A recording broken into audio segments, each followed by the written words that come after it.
Everyone, I am ज्योति। आज का जो हमारा टॉपिक है वो बीएड सेकेंड सेमेस्टर का थर्ड पेपर सामाजिक विज्ञान एवं नागरिक शास्त्र। आज हम पढ़ेंगे नागरिक शास्त्र में नागरिक शास्त्र की आवश्यकता। नागरिक शास्त्र की आवश्यकता क्यों है? भारत में छात्रों के लिए नागरिक शास्त्र की आवश्यकता तथा महत्व को स्पष्ट कीजिए। आइए हम देखते हैं। आज भारत देश, जो हमारा भारत देश है, संसार का सबसे बड़ा प्रजातंत्रात्मक देश है। कैसा देश है हमारा? प्रजातंत्रात्मक देश है। यहाँ की लगभग 1 अरब की जनसंख्या की प्रजातंत्र को सफल बनाना है। नागरिक शास्त्र के अध्ययन द्वारा ही भावी पीढ़ी को अपने उत्तरदायित्वों के प्रति सजग किया जाता है। देखते हैं नागरिक शास्त्र की उपयोगिता पर प्रकाश डालते हुए प्रोटिक गेट्स ने लिखा है कि यद्यपि नागरिक शास्त्र आयु में सबसे छोटा एवं अंतिम विज्ञान है। यद्यपि नागरिक शास्त्र आयु में सबसे छोटा एवं अंतिम विज्ञान है, लेकिन ज्ञान के विशाल एवं विकासशील तरुवर एक ऐसी कलिका है जो सबसे अधिक फल उत्पाद में सिद्ध हो सकती है। एवं इसके विद्यालय पाठ्यक्रम के महत्व को हम निम्नलिखित बिंदुओं के द्वारा स्पष्ट कर सकते हैं। देखते हैं नंबर वन योग्य नागरिकों का निर्माण। योग्य नागरिकों का निर्माण। नागरिक शास्त्र का छात्र एक सुयोग्य नागरिक बनकर विद्यालय से निकलता है। नागरिक शास्त्र में कार्य क्षमताओं, अच्छी आदतों, उपर्युक्त अभिवृत्तियों एवं गहन ज्ञान पर विशेष रूप से बल दिया जाता है। इससे प्रत्येक छात्र, जो हमारे प्रत्येक स्टूडेंट सहयोगपूर्ण कार्य करना सीख जाता है। सहयोगपूर्ण मतलब एक दूसरे के साथ कार्य करना सीख जाता है। सहानुभूति का व्यवहार करके वह सभी अपना बना लेता है।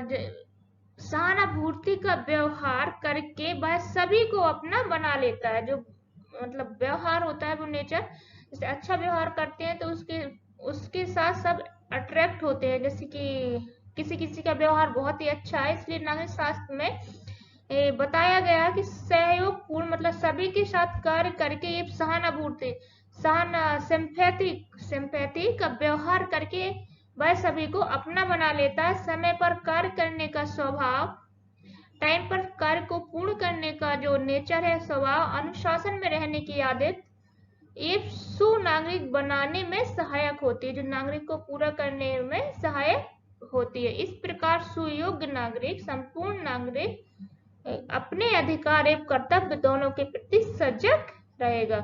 मतलब जो उसके कर्तव्य हैं, अपने कर्तव्यों के ऊपर वह सदैव तत्पर रहेगा। नंबर 2 देखते हैं। छात्रों के लिए अनिवार्य।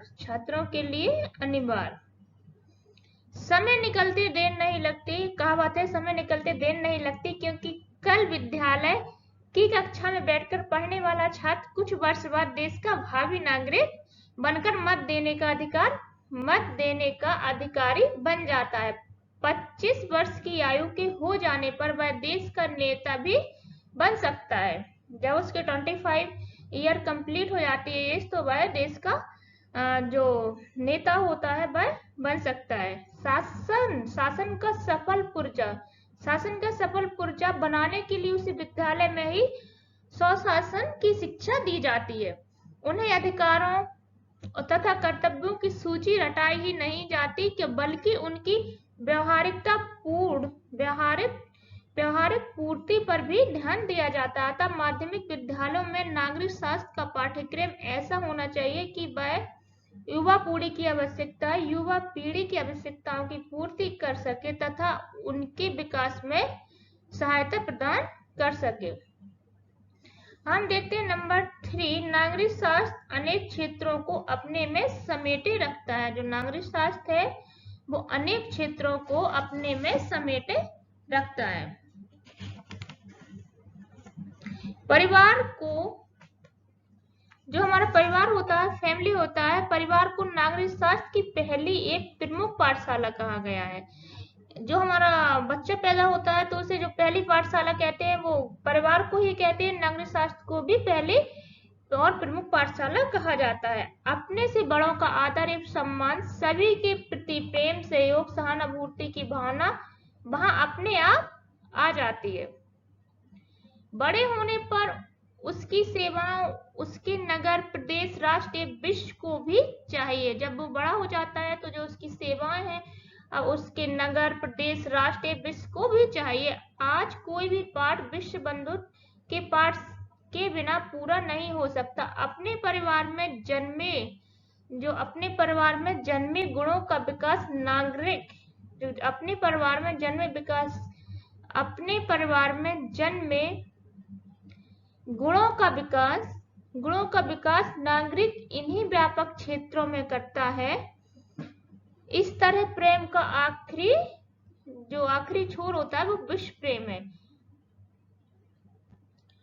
अब हम पढ़ते हैं नंबर 4, अतीत को आधार बनाकर वर्तमान में जीने वाला विषय। कौन सा विषय है? अतीत को आधार बनाकर वर्तमान में जीने वाला विषय है नागरिक शास्त्र। है नागरिक शास्त्र उसी सीमा तक इतिहास का सहारा लेता है जहां तक उसे पृष्ठभूमि समझनी होती है।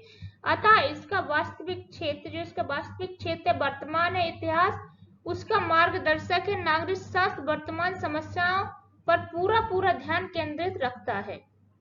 जो हमारा नागरिक शास्त्र होता है वह वर्तमान समस्या, जो वर्तमान में जो समस्याएं चल रही है उनका पूरा ध्यान केंद्रित रखता है, क्योंकि इसके लिए देश को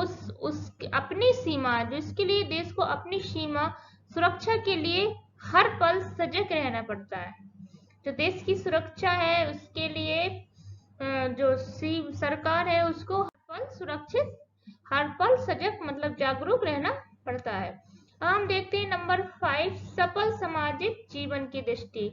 सफल सामाजिक जीवन की दृष्टि क्या है? नागरिक शास्त्र का अध्ययन बहुत उपयोगी सिद्ध होता है क्योंकि सहयोगी जीवन की कला सिखाने में वह सर्वोत्तम है। जो नागरिक शास्त्र का अध्ययन है बहुत ही उपयोगी है क्योंकि जो हमारी जीवन जीने की कला है वह हमें सर्वोत्तम मतलब सबसे अच्छी वह सिखाती है। परिवार की पाठशाला में सीखी हुई परिवार की हमारी जो पाठशाला होता है उसमें सीखी हुई प्रेम तथा सहानुभूति की शिक्षा सामाजिक जीवन को आनंद एवं उल्लास से भरने में समर्थ होती है। हम देखते हैं नंबर 6 कानूनों एवं सामान्य नियमों की जानकारी।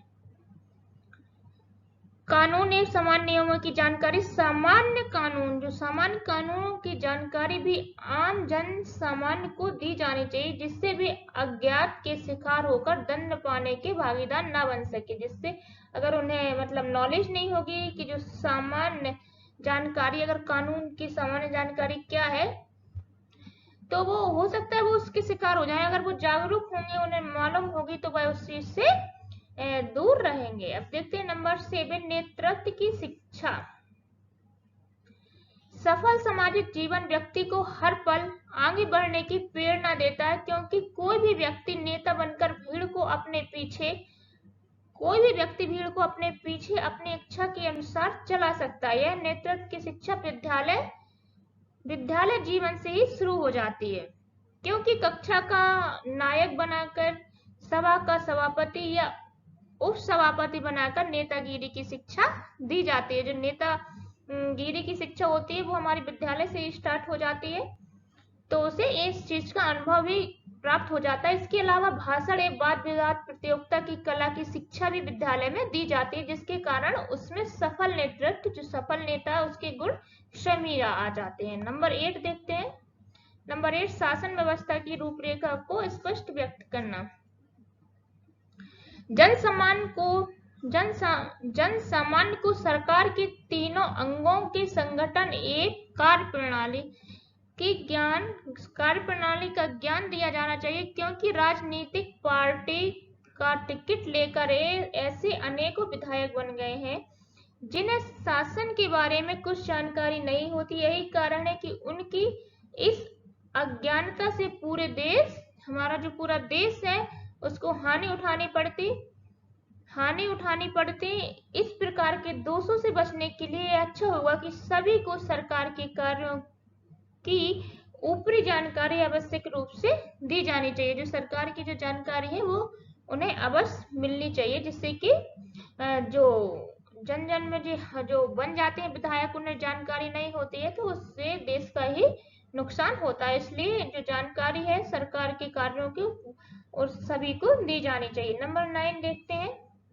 नंबर 9 वैज्ञानिक दृष्टिकोण के विकास के लिए, वैज्ञानिक दृष्टिकोण के विकास के लिए सामाजिक तथा राजनीतिक समस्याओं का समाधान करना। जो सामाजिक और राजनीतिक समस्याओं का समाधान करना छात्रों को सिखाया जाता है, क्योंकि छात्र जीवन में उसे अनेक समस्याएं, तो जो छात्र के जीवन में उसे अनेक समस्याएं बताई जाती हैं। इसीलिए छात्र वर्ग को तर्क करना, विचार विमर्श करना, विश्लेषण करना, तुलना करना एवं उनका निदान करना वैज्ञानिक विधि से सिखाया जाता है तथा उन्हें समस्या को वैज्ञानिक ढंग से सुलझाने की कला भी सिखाई जाती है। अब हम देखते हैं नंबर 10, शिक्षा के उद्देश्यों की पूर्ति में नागरिक शास्त्र अधिक सहायक। जो शिक्षा के उद्देश्य है उनकी पूर्ति में नागरिक शास्त्र अधिक सहायता प्रदान करता है। ज्ञान के उद्देश्य की पूर्ति इसलिए अधिक होगी क्योंकि यह एक विश्वव्यापी विषय बना हुआ है। जो यह विषय है नागरिक शास्त्र विश्वव्यापी विषय बना हुआ है। जितना ही विषय के बारे में जानेंगे उतना ही ज्ञानवर्धन होगा। हम देखते हैं जो ज्ञानवर्धन होगा। शिक्षा के जो उद्देश्य है नागरिक शास्त्र सामाजिक उद्देश्य की पूर्ति सक्षम तथा सुयोग्य नागरिक, मतलब सुयोग्य नागरिक बनाकर करता है। आर्थिक समस्या, जो हमारी आर्थिक सामाजिक कुशलता की प्रथम सीढ़ी है। जो आर्थिक सामाजिक कुशलता की प्रथम सीढ़ी है, क्योंकि सामाजिक उन्नति में जुटे रहने से व्यक्ति तथा समाज की हर इकाई की उन्नति अपने आप स्वयं ही हो जाती है। इसी प्रकार सांस्कृतिक उद्देश्य की पूर्ति भी वह सांस्कृतिक ज्ञान देकर उसकी विरासत को समझाकर करता है। नंबर 11 देखते हैं। युगीन परिस्थितियों ने नागरिक शास्त्र की महत्ता बढ़ा दी। आज का जो युग है विकासशील होने के साथ ही अनेक समस्याओं का जन्मदाता भी है। जब हमारा जो देश है वो विकासशील भी है, विकास भी हो रहा है, लेकिन उसके साथ साथ अनेक जो समस्याएं हैं उनका भी जन्म हो रहा है। इन समस्याओं के निदान का दायित्व नागरिक शास्त्र ने ले लिया है। इसीलिए इस निदान को सीखने के लिए नागरिक शास्त्र पढ़ना आवश्यक है, क्योंकि नागरिक शास्त्र हमें यह सिखाता है कि हम सर्वप्रथम देश के नागरिक हैं। इसीलिए देश पर नशावर हो जाना हमारा प्रथम कर्तव्य है। अब हम देखते हैं नंबर 12, अधिकार एवं कर्तव्यों के प्रति सजगता। थोड़ा सा दिशा निर्देश जन सामान्य को उनके अधिकार को प्राप्त करने के लिए सजग कर देता है। लेकिन हमें केवल अपने मौलिक अधिकारों को जानकर अपने आप में प्रसन्न नहीं होना चाहिए, बल्कि अपने कर्तव्यों की पूर्ति भी पूर्ण निष्ठा से करनी चाहिए, क्योंकि हमारे जो अधिकार है सदैव कर्तव्यों से जुड़े रहते हैं। जो हमारे अधिकार है वो हमारे सदैव कर्तव्यों से जुड़े रहते हैं। अतः हमें अपने अधिकारों के साथ ही साथ अपने कर्तव्यों को भी पूर्ण निष्ठा के साथ पूरे करने चाहिए। ये तो था जो हमारा बीएड सेकेंड सेमेस्टर है उसका थर्ड पेपर। आई होप आपको ये जो हमारा जो भी मैंने लेक्चर कराया है नागरिक शास्त्र के ऊपर थर्ड पेपर है, जो इतिहास एक नागरिक शास्त्र है उसके ऊपर जो मेरा टॉपिक था। अगर आपको अच्छा लगा हो तो please like comment and subscribe. मिलते हैं नेक्स्ट वीडियो में नेक्स्ट टॉपिक के साथ। Okay, bye bye.